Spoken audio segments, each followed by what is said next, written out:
अभी अभी हम निकले हैं कोर्ट से। यहाँ पर जब हम आए तो पता चला कि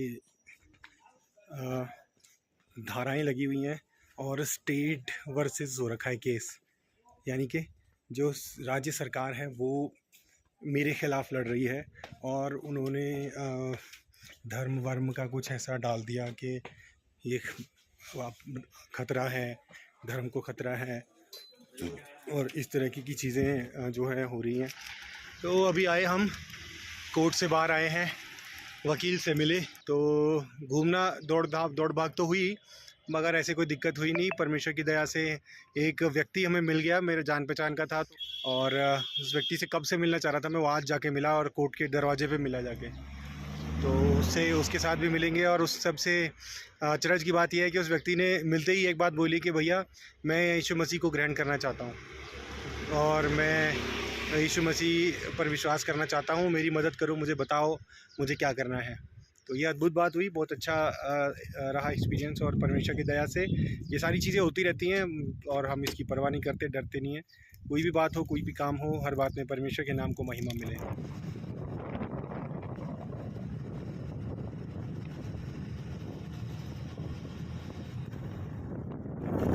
तो बड़े खतरनाक रास्ते हैं और नीचे पूरा रेत, ये जो है ना नीचे रेत जो बजरी है, क्योंकि ना चक्का बड़ी जल्दी स्लिप हो जाता है और अगर ऐसा हुआ तो बहुत बुरी चोट लगेगी।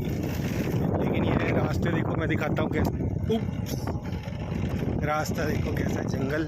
अभी वो सामने ऊपर जो पहाड़ की चोटी दिख रही है वहाँ से एक सड़क गुजर रही है। करीब 1 घंटे पहले हम वहाँ पर थे और अब करीब 1 घंटा हुआ है और अब हम घूम घाम के यहाँ पर पहुँचे हैं इस रास्ते पर। तो ये जो आप स्क्रीन पर देख रहे हैं इसका नाम है कोटेश्वर डैम।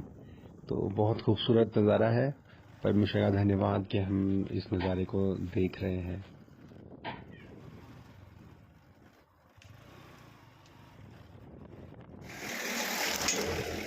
पूरा खूनो खून हो गया ना। ओहो, रास्ते में अभी पीछे एक लड़का मिला हमें, उसका एक्सीडेंट हो गया था। उसका ये बाजू टूट के ना पूरा ऐसे नीचे लटक गया था, हड्डी टूट गई थी पूरी और इतना खून बह रहा था। उसको वहाँ से उठा के बाइक पे लाद के हॉस्पिटल छोड़ के आए और पूरे रास्ते ये देखो पूरा सूर्यभद्र का जूता भी पूरा खून से भर गया और कपड़े भी, और ये देखो पूरा सीट भी सब खूनो खून हो गया, इतना खून। पर लड़का बच जाएगा क्योंकि वो उसको गिरे हुए ज़्यादा नहीं, 1-1.5 मिनट ही हुआ था तब हम पहुँच गए। परमेश्वर की दया से बेचारा बच जाएगा, अपने होश में ही था जब हम उसको छोड़ के आए वहाँ पर। लेकिन यह है कि हड्डी इसकी पूरी ऐसे टूट गई, इतना देख के इतना अजीब लग रहा था ना। परमेश्वर मदद दया करे, उसको बचा ले। लेकिन यह है कि वो अपने होश में था पूरी तरीके से ना, जब डॉक्टर के पास गया खुद ही उसने अपना, डॉक्टर बोला बच जाएगा वो आराम से बच जाएगा। खून बहुत बह गया था लेकिन ना पूरे रास्ते। शुक्र है कि यहाँ से जहाँ पे वो गिरा था ना वहाँ से कुछ 2.5-3 किलोमीटर था हॉस्पिटल। अगर थोड़ा पीछे होता तो फिर जान पे खतरा, क्योंकि खून बहुत तेजी से बह रहा था। देखो ना पूरी बाइक, ये देखो बाइक पूरी खून से लथपथ हो रखी है, ये देखो पूरी बाइक खून से लथपथ हो रखी है। मेरी टी शर्ट पैंट अंदर के कपड़े तक मेरे खून से ठंडे हो रखे हैं और सुरेश बदर का भी। चलो परमेश्वर का धन्यवाद हो, मौका मिला किसी की मदद करने का।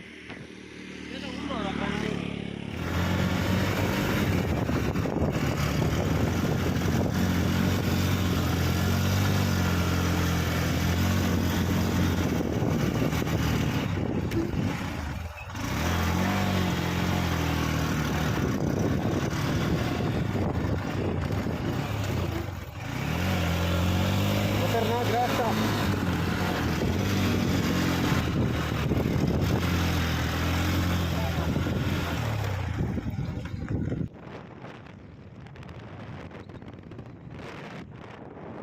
धन्य है वो यीशु ही मेरे जीवन का साथी, कितना अच्छा है वो, कितना धन्य है वो यीशु ही मेरे जीवन का साथी।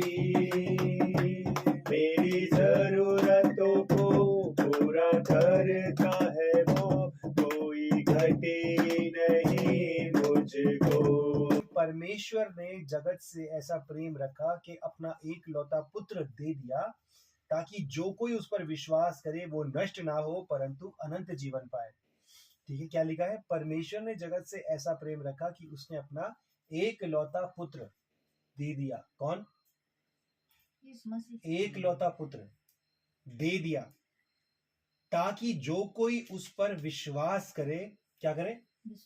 जो कोई उस पर विश्वास करे वो कभी नष्ट ना। तो आज दूसरा दिन है जब हम कोर्ट में गए और 2 गवाहों की ज़रूरत थी, ज़मानत देने वाले लोगों की ज़रूरत थी, जो ज़मानत देंगे। ये वकील ने कहा था कि 2 लोगों की ज़रूरत है जो ज़मानत देंगे।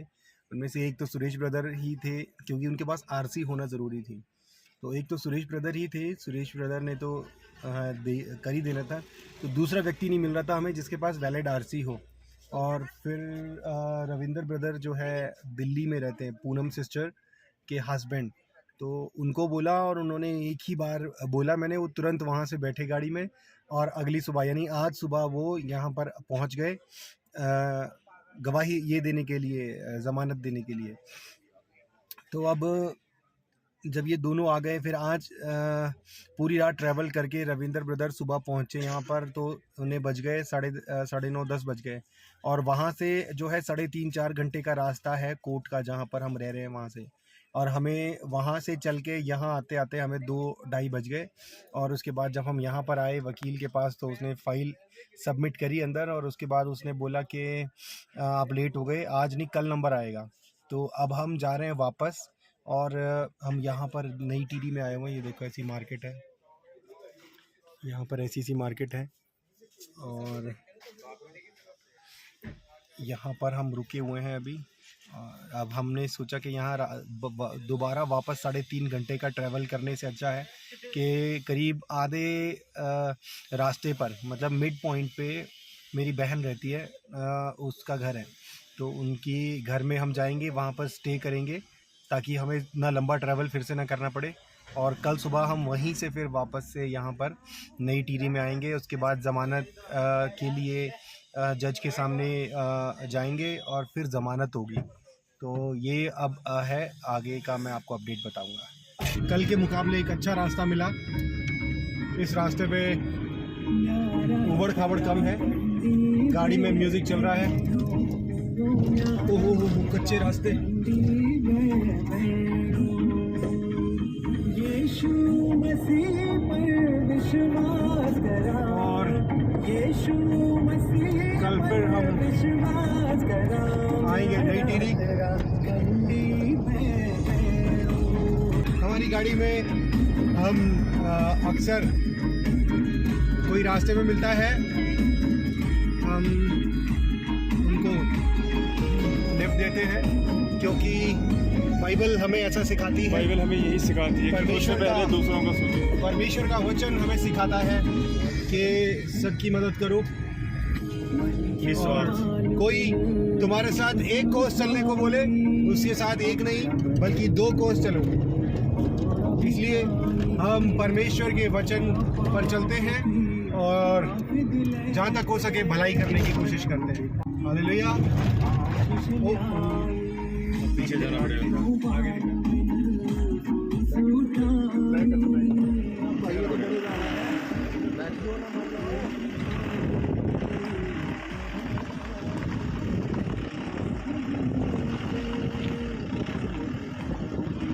अंदर ले लो, अंदर और अंदर ले लो।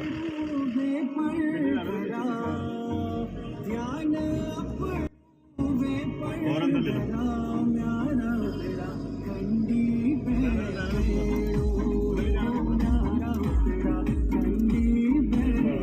बस बस बस बस बस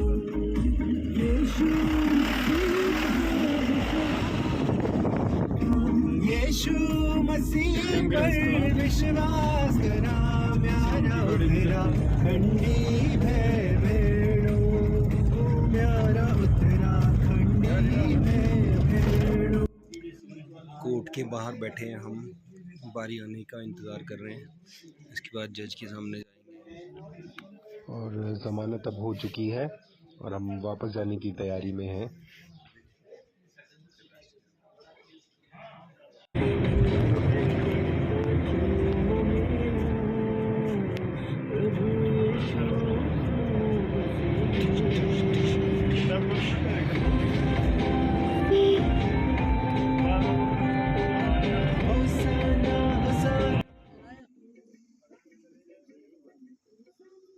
तो हम वापस जा रहे थे तो रास्ते में देखा पहाड़ों में आग लगी हुई है।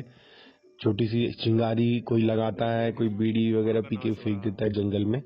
उसके बाद हवा चलती है और वो आग पूरी भड़क जाती है और पहाड़ों में जगह जगह पर ऐसी आग लगी हुई है और उस आग से निकलने वाले धुएं की वजह से रोज पहाड़ों में ना स्मॉग फैला रहता है, जिसकी वजह से कुछ नहीं दिखाई देता।